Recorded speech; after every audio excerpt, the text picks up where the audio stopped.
सुधीजनी ज्ञानी गुणी मंडली आज अध्यायर आलोचना को आपण मानक स्वागत जनाऊँ। आज मालिका वचनर आलोचन आम आलोचना करिया जाउछि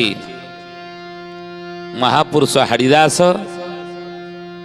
तांकर मालिका 34 गोटे पद लिखिंट।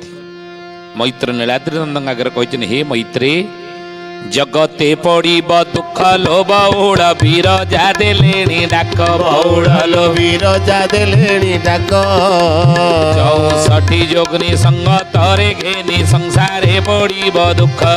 जय जगन्नाथ जय जगन्नाथ जय जगन्नाथ जय जगन्नाथ।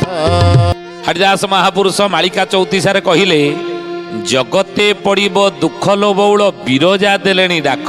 तेणु ज्ञानी गुणी मंडली सुधीजने से बिरजा केबे डाक देबे जेते बेले कि जगत को दुख पड़िबो।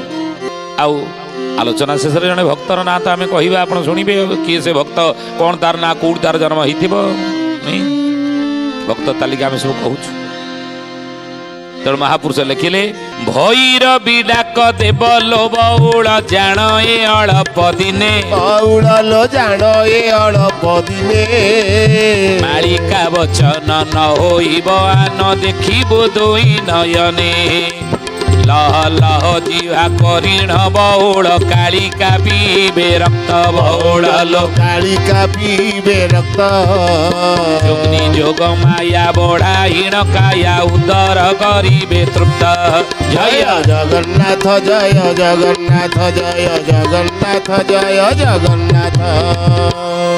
भैरवी डाक देव लो बौड़ जान ए अल्प दिने मालिका वचन न होइबा न देखिबो दुई नयने।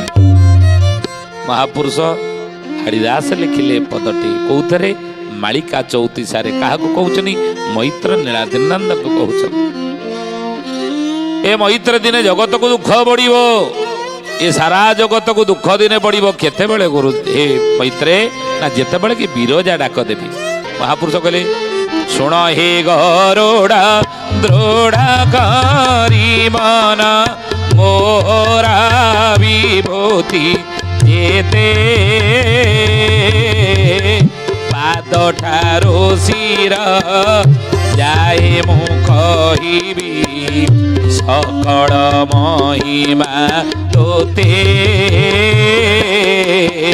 सकल महिमा तोते सुजने सकल महिमा तोते सकल महिमा तोते सुजने सकल महिमा तोते। महापुरुष कहउछन ये कथा जहाँ को भगवान कृष्ण गरुड़ आगे कहले हे गरुड़ सुन हे गरुड़ दृढ़ करी मन मोहर विभूति जेते जेते मोर विभूति हे गरुड़ मु तुमको कहूची पाद ठारू शिर पर्यंत मु कहबी पाद ठारू शिर पर्यंत कहले मुंड पर्यंत मु कहबी ए भूखंडर पाद ठारू शिर पर्यंत कौन कहबी ना दशासनी घाट बैतरणी तट बराहनाथंक स्थान गोपते सकले रही चंती जही सुण बिनतान दन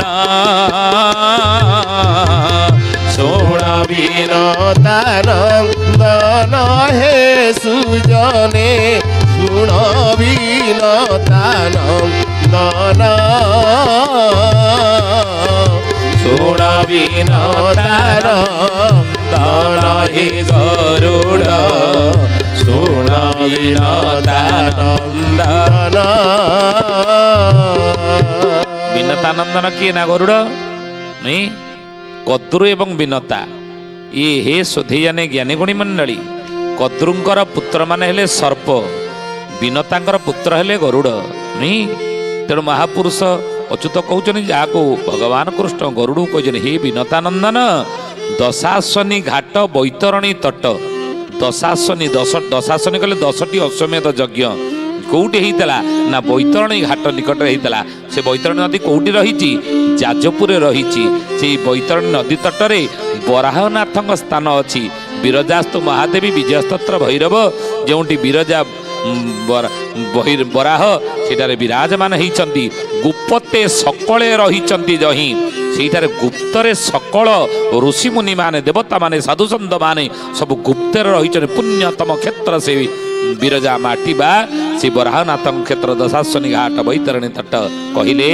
ବୋଲିଏ ମହାପୁରୁଷ ଅଚ୍ୟୁତାନନ୍ଦ ଜି କି କହିଲେ କୋଟି କୋଟି ସାଧୁ ଯହିଁ ରହିଛନ୍ତି ବୈକୁଣ୍ଠ କୋ ବାଟ ଯହିଁ ସ୍ୱର୍ଗରୁ ଯେ ବ୍ରହ୍ମା ଆସିଣ ଗରୁଡ଼ ଯଜ୍ଞ କଲେ ନିତ୍ୟ ତହିଁ ଯଜ୍ଞ କଲେ ନିତ୍ୟ ତହିଁ ହେ ସୁଜନେ ଯଜ୍ଞ କଲେ ନିତ୍ୟ ତହିଁ ଯଜ୍ଞ କଲେ ନିତ୍ୟ ତହିଁ ଗରୁଡ଼ ଯଜ୍ଞ କଲେ ନିତ୍ୟ ତହିଁ। ଅଚ୍ୟୁତାନନ୍ଦ ମହାପୁରୁଷ ମାଳିକାର ନାମ ଗରୁଡ଼ ଗୀତାରେ କଥା କହିଲେ।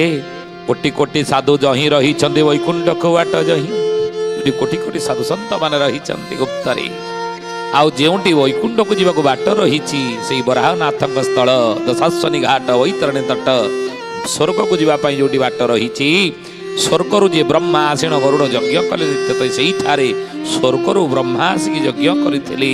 এই জ্ঞানী গুণী মন্ডলী অচ্যুত কହୁଛନ୍ତି ଗରୁଡ଼ରେ ଶୁଣ ହୋ ଗରୁଡ଼ ବିନତାନନ୍ଦନ ତୁ ଯେଣୁ ଭକତ ମୋର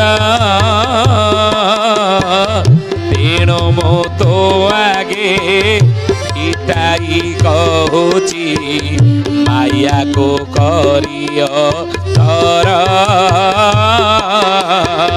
ମାୟାକୁ କରିଅ হে গরুড় মায়াকু করি অথয়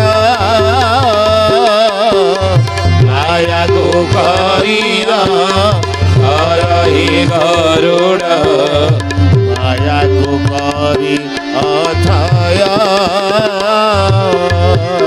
ଶୁଣ ହୋ ଗରୁଡ଼ ବିନତା ନନ୍ଦନ ତୁ ଯେଣୁ ଭକତ ମୋର ଯେହେତୁ ତୁ ମୋର ଭକତ ତାହେଲେ ତେଣୁ ମୁଁ ତୋ ଆଗେ ଫିଟାଇ କହୁଛି ମାୟାକୁ କରି ଅନ୍ତର।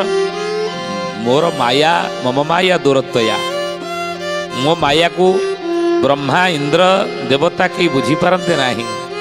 ମୋ ମାୟା ସେମିତି କହନ୍ତି ମାୟା ବିଧୃତ କଳିବର ଦେବ ମାନବେ ଅଗୋଚର। ସେ ମାୟାର ପ୍ରଭୁ ଆଉ ତାଙ୍କ ମାୟାକୁ ଦେବତା ଇନ୍ଦ୍ର ମଧ୍ୟ ବୁଝିପାରନ୍ତି ନାହିଁ। ମହାପୁରୁଷ କହିଲେ ଯେ ସେଇ ପ୍ରଭୁ ମାୟାକୁ ଅନ୍ତର କରି ଗରୁଡ଼କୁ କହୁଛନ୍ତି। କ'ଣ କହୁଛନ୍ତି? ଦେବୀ ବିରଜାଙ୍କର ମାହାତ୍ମ୍ୟ ବିଷୟରେ ଏ ଦେବୀ ବିରଜା ଯେ ବିଜେ କରିଛନ୍ତି ଜଗତ ଜନନୀ ସେହି জগত জননী সেই হে সুজনে জগত জননী সেই যোগিনী গণ তহি জগি বସିଛନ୍ତି କେହି ପୋଷି ନ ପାରଇ ଶୁଣ ସୁଜନେ ଗୁଣୀ ବେଳ କାଳ ଆସି ଲାଣି ରେ ଶୁଣ ସୁଜନେ ଗୁଣୀ। ଦେବୀ ବିରଜା ସେଇଠାରେ ଜଗିକି ବସିଛନ୍ତି କେହି ପଶିକି ପାରନ୍ତି ସେଠି କେହି ପଶିପାରେ ଯମ ମଧ୍ୟ ଯେମିତି ଶ୍ରୀକ୍ଷେତ୍ରକୁ ଯମର ପ୍ରବେଶ ନାହିଁ। ତେଣୁ ମହାପୁରୁଷ କହୁଛନ୍ତି ସେଇଭଳି ଦେବୀ ବିରଜାସ୍ତୁ ମହାଦେବୀ ବିଜୟସ୍ତୋତ୍ର ଭୈରବ ବିରଜା ଅଟନ୍ତି ସେ ଯେ ସ୍ୱୟଂ ଦାରୁ ବ୍ରହ୍ମ ସେ ଦାରୁ ବ୍ରହ୍ମ ସ୍ୱରୂପ। ତେଣୁ ସେଠିକି ମଧ୍ୟ ଯମର ପ୍ରବେଶ ନଥାଏ। ମହାପୁରୁଷ କହିଲେ ଯେ ଦେବୀ ବିରଜା ଯେ ବିଜେ କରିଛନ୍ତି ଜଗତ ଜନନୀ ସେହି ଯୋଗିନୀଗଣ ତ ହିଁ ଜଗି ବସିଛନ୍ତି କେହି ପଶି ନପାରେ କେହି ସେଠିକି ପଶି ପାରିବେ ନାହିଁ ସହଜେ। ଆଉ ସେଇଥିପାଇଁ ମହାପୁରୁଷ କହୁଛନ୍ତି ସେ ସ୍ଥାନ ମହିମା ନାହିଁ ତା ଉପମା ଶୁଣ ବିନତା ନନ୍ଦନ ଶୁଣ ବିନତା ନନ୍ଦନ ହେ ଗରୁଡ଼ ଶୁଣ ବିନତା ନନ୍ଦନ। ପିତୃଗଣ ଯମ ଭୟରୁ ତରନ୍ତି ଜହିଁ କଲେ ପିଣ୍ଡ ଦାନ ଶୁଣ ସୁଜନି ଗୁଣି